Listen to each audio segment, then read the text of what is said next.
साउची ने जो कुछ कहा तुमने सुना?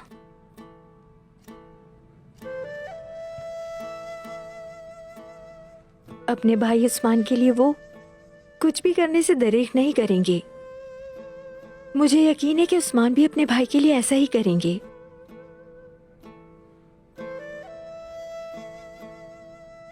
बाला, उस्मान और साउची अपनों के लिए जान भी दे देंगे और वो दुश्मनों के लिए एक इबरतनाक मौत से कम नहीं।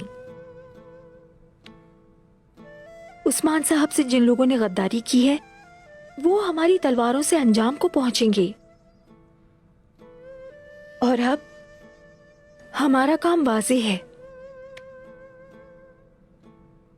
हमें दर्द को शह समझकर अपने फराइज को संभालना चाहिए। पहले तो आप अपने खैमे को आबाद करें।